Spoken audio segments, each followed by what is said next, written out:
నమస్తే అండి. మాది యాక్చువల్‌గా కాకినాడ. మా మ్యారేజ్ అయ్యి 5 ఇయర్స్ అయింది. చాలా అక్కడ కాకినాడ అక్కడ దగ్గరలో పిఠాపురం, తర్వాత ఇక్కడ నెల్లూరొచ్చాక నెల్లూరులో చాలా 2, 3 హాస్పిటల్ కూడా తిరిగాం. కానీ ఎక్కడికి వెళ్ళినా సరే అక్కడ టాబ్లెట్స్, మందులవి ఎక్కువ రాయడం, ఎక్కువ వేసుకోవడం వల్ల అక్కడ యూజ్ ఏం లేదు. తర్వాత మాకు టీవీలో చూసాము. చూసిన తర్వాత ఇక్కడికి రావాలని డిసైడ్ అయ్యాము. కానీ వేరే డాక్టర్ గారు ఉన్నారు, అతను కూడా అడిగితే మేడం దగ్గరికి వెళ్ళమని చెప్పారు. అది ఇక్కడికి వచ్చిన తర్వాత ఇక్కడ వీళ్ళ ట్రీట్మెంటు, వీళ్ళ పద్ధతి చాలా బాగుంది. వీళ్ళ హాస్పిటాలిటీ చాలా ఎక్సలెంట్గా ఉంది. బాగా చక్కగా చూసుకున్నారు.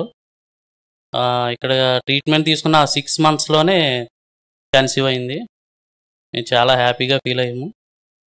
తర్వాత వీళ్ళు డెలివరీ అయిన తర్వాత కూడా వాళ్ళు నర్సులు అది చాలా చక్కగా, చాలా దగ్గరగా, ఇంకా మా అవసరం లేకుండా వాళ్ళే చూసుకుని అంతా చేశారు. చాలా థ్యాంక్స్ అండి. సత్యాల ఏం మార్పు ఇక్కడ ట్రీట్మెంట్ తీసుకున్న 6 monthsలో మీరు ఏం గమనించినారు? 6 monthsలో ఫస్ట్ డైటింగ్ అది చెప్పారండి. మీరు చెప్పిన డైటింగ్ అది చేసింది. తర్వాత మెయిన్ ట్యాబ్లెట్స్ ఎక్కువ ఎవరండి ఇక్కడ. డైటింగ్, ఫుడ్ ఎలా మెయింటైన్ చేయాలి అవన్నీ చక్కగా పాటించింది. దానివల్ల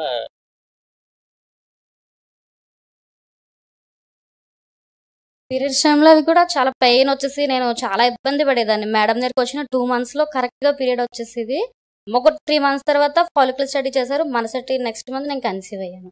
మేడంకి చాలా థ్యాంక్స్ చెప్పారు. మళ్ళీ ప్రెగ్నెన్సీ వచ్చినప్పుడు నువ్వు బేబీతో చెప్పుకో, నువ్వు ఏది చెప్పుకుంటే అదే చేస్తారు, ఏది చెప్పుకుంటే అదే చేస్తారంటే ప్రేయర్ చేసుకునేదాన్ని. వాడు కూడా అత్తయ్య ఇలా పట్టుకున్నారు, ఇలా పెట్టుకుని ప్రేయర్ చేశారు. బాబు ఇంకా మీరే మేడం మీరు చెప్పేవారు కదా కడుపులో ఉన్నప్పుడు నువ్వు చెప్పుకుంటే అదే బాగుంటుంది. అలా చెప్పుకుంటే ఇప్పుడు నేను ఏది చెప్తే ఆడు అదే చేస్తున్నాడు. పాలు తాగమంటే ఫీడింగ్ ఇంటికి వెళ్ళాక బాగా తీసుకుంటున్నాడు మేడం. తీసుకుంటున్నాడు. వాళ్ళ డాడీ, తాతయ్య అందరినీ గుర్తుపట్టేస్తున్నాడు, నవ్వుతున్నాడు, మొహం ఇలా పెట్టేసుకుంటున్నాడు. చాలా బాగుంది మేడం. మీరు పాటే పెట్టట్లేదు మేడం, వాళ్ళ డాడీ మాటలకే రియాక్ట్ అయిపోతున్నాడు. ఇంకా ప్రతిదానికి పాలది తాగాలంటే వాళ్ళ డాడీ వచ్చి మాట్లాడితే చాలా తాగేస్తున్నాడు. ఇంకా పాట అవసరం ఉండట్లేదు. అత్తయ్యని కూడా బాగా ఇంకా బాగుంది మేడం ట్రీట్మెంట్. అంటే నీకు అంతకుముందు ఇక్కడ వేరే దగ్గర ట్రీట్మెంట్ తీసుకున్నావు కదా, అప్పుడు పీరియడ్స్ కానీ ఎగ్ డెవలప్మెంట్ ఎట్లా ఉండేది?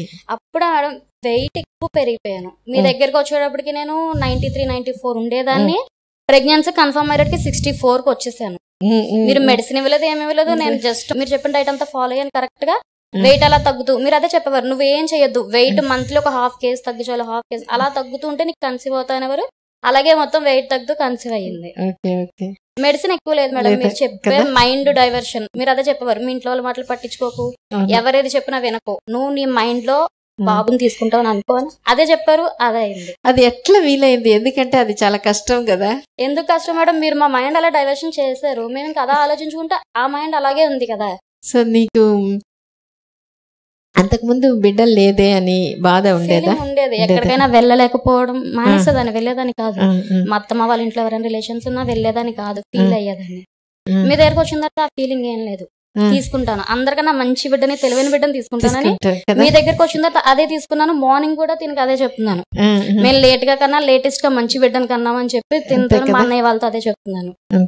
మీరు చెప్పడం మేడం మెయిన్, అది మనం తీసుకుని మన మైండ్ లో పెట్టుకుంటే దాన్ని బట్టి మనకి సరిపోద్ది, మెడిసిన్ అవసరం కూడా ఉండదు. అంతేనా? మీ ఆయన ఎట్లా సపోర్ట్ చేసేవాళ్ళు? తను ఫస్ట్ స్టార్టింగ్ లో అయితే చేయగలవా అనేవారు. తర్వాత చెయ్యి బాగుంది కదా, వెయిట్ తగ్గుతున్నావు, పీరియడ్స్ వస్తున్నాయి, నీకు అంతా బాగుంది కదా, చెయ్యి అని కొంచెం సపోర్ట్ చేసి మార్నింగ్ వాకింగ్ అది తనే తీసుకెళ్లేవారు. ఆ చేయడంలో కొంచెం ఇంకా కన్సీవ్ అయ్యాక ఇంకా తనకి పూర్తి సపోర్ట్, నమ్మకం వచ్చేసింది మీ మీద. ఇంకా మేడం హాస్పిటల్కి వెళ్ళాక బాగుంది కదా అని ఇప్పుడు ఆయన ఇంకా అదే చెప్తారు, ఇంకెక్కడ కాదు మనకు అదే బాగుంది కదా అని చెప్తారు. డెలివరీ కూడా అమ్మ వాళ్ళు అక్కడ చేసుకోమంటే మేము అసలు ఎక్కడికి రాము, నెల్లూరులో అండల్ మేడం దగ్గర మేము చేసుకుంటాం అని చెప్పి అందుకే ఇక్కడే చేసుకున్నాం డెలివరీ కూడా. చాలా సంతోషం. చాలా తక్కువ మంది అయితే, అంటే తక్కువ మంది అన్నాను, అర్థం చేసుకొని దీన్ని పాటించారు. కాబట్టి ఇప్పుడు నీ మాటలు నువ్వు ఎంత చేసినా ఇప్పుడు నాకే చాలా ఒక సంతోషం, ఒక ఇన్స్పిరేషన్గా ఉంది. అందరికీ కూడా అది అనిపిస్తుంది, ఇది ఏం పెద్ద విషయం కాదు. మనం చేసుకోగలం, మన మైండ్ మనం మన అధీనంలో పెట్టుకుని చేసుకుంటే అన్ని చేసుకోగలం. సో నేను అక్కడ కూర్చుని వినేదాన్ని. ఒక 2 times కౌన్సిలింగ్ కి విన్నాను. నేను ఎప్పుడు చెప్తాను మా హస్బెండ్, నేను ఇలా ఎప్పుడు చెప్తామని నేను ఫీల్ అయ్యేదాన్ని. డెలివరీ అయిన తర్వాత బాబు గురించి ఎలా చెప్పాలి అని మేము అలా ఫీల్ అయ్యేవాళ్ళం. అక్కడ కూర్చుని మేము ఆలోచించాం, రేపు మీరు చెప్తారు. అంతే కదా, చాలా సంతోషం.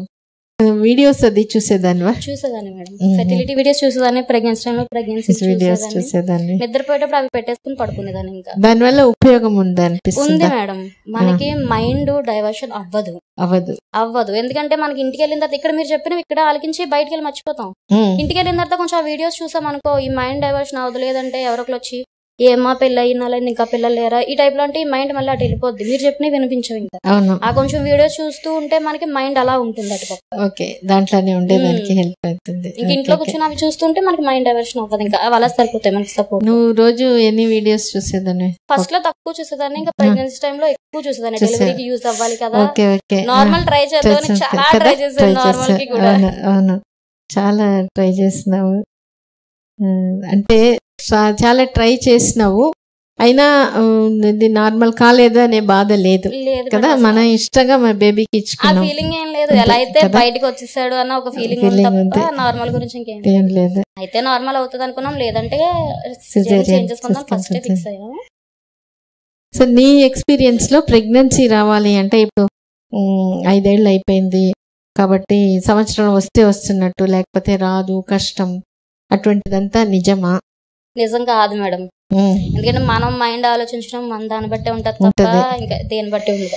ఇప్పుడు వేరే వాళ్ళు అంటారు కదా, నీకెందుకు రాలేదు, అన్ని బాగుంది అంటే అన్ని బాగున్నాయంటే వాళ్ళు పైన చూసి చెప్తారు తప్ప మన లోపల ప్రాబ్లం ఏంటన్నది వాళ్ళకి తెలియదు కదా. పైకి మనిషిని చూసి బాగున్నామని చెప్తాం తప్ప లోపల ప్రాబ్లం ఎవరికి తెలియదు. నాకు మరి ముందు హాస్పిటల్లో చూపించుకున్నప్పుడు నీకు లోపల గర్భసంచి దగ్గర ఇంతంత గడ్డలు ఉన్నాయి, అవి ఆపరేషన్ చెయ్యాలి, పగలగొట్టాలి, లేకపోతే నీకు ప్రెగ్నెన్సీ రాదని చెప్పారు. నాకు ఇంకా నేను చేయించుకొని ఏమీ అని 1 year అలా ఉండిపోయాను. వస్తే ప్రెగ్నెన్సీ లేకపోతే లేదని. అప్పుడు మళ్ళీ మా హస్బెండ్ ఎవరిని అడిగితే మీ గురించి చెప్తే లోపల డాక్టర్ గారు చెప్తే అప్పుడు మీ దగ్గరకు వచ్చాను. మీ దగ్గరకు వచ్చిన తర్వాత కాన్ఫిడెన్స్ పెరిగింది. ఇవన్నీ రాంగ్, మనం ఆలోచించేది కరెక్ట్ కాదు, మనం చేసుకునేదే బెటర్, మనంతటా మనం చేసుకుంటే సరిపోతుందని ఇది ఆలోచించుకున్నాను. సో అప్పుడు తర్వాత నీకు ప్రెగ్నెన్సీ రాకముందే వేరే వాళ్ళ ఫంక్షన్ కి గానీ పోగలిగేవా? వెళ్ళాను, అడిగితే చెప్పేసేదాన్ని. మా మేడం చెప్తున్నారు మాకు తీసుకుంటాం, తొందరే ఉంది, తీసుకుంటాను, కొంచెం స్ట్రాంగ్ గా చెప్పగలిగా.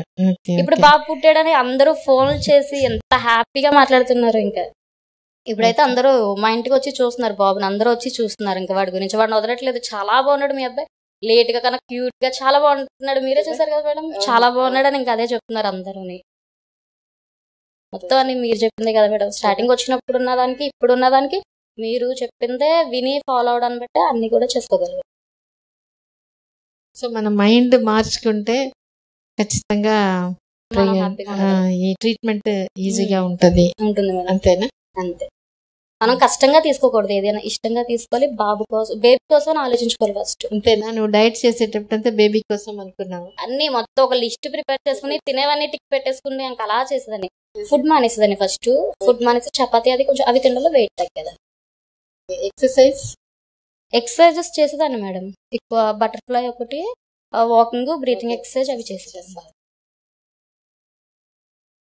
సరే మేడం, చాలా సంతోషం సత్య, చాలా థ్యాంక్స్. దీంట్లో మనం తెలుసుకోవాల్సింది 2 ఏంటంటే, భార్యాభర్తలు ఈ రిలేషన్షిప్ అనుబంధం స్ట్రాంగ్ గా ఉండాలంటే ఒకటి ఏంటంటే ఒకరికొకరు ఇచ్చుకోవడం.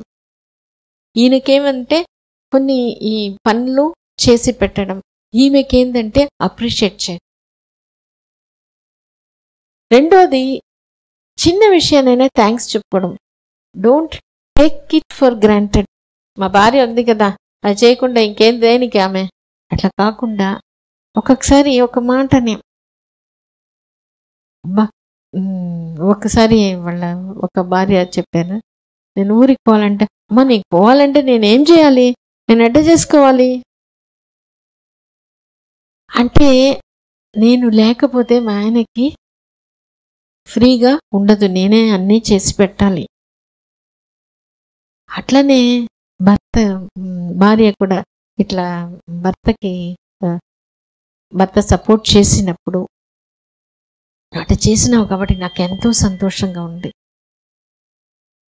ఆ ఒక్క మాట నాకు చాలా ధైర్యంగా ఉంది. నాకు పీరియడ్స్ వచ్చినప్పుడు నువ్వు ఏం అనకుండా నీకు సపోర్ట్గా ఉన్నావు, చాలా సంతోషం, చాలా థ్యాంక్స్. ఆ మాట అనేది ఒకరికొకరు అర్థం చేసుకొని హెల్ప్ చేసుకోవడం, నువ్వు ఇది చేస్తున్నావు కాబట్టి నాకు ఇది చాలా సంతోషంగా ఉండేది, చాలా థ్యాంక్స్ అని చెప్పుకోవడం.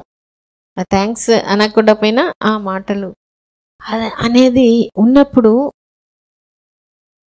బిడ్డలు వచ్చే ముందు తల్లిదండ్రులు చాలా స్ట్రాంగ్.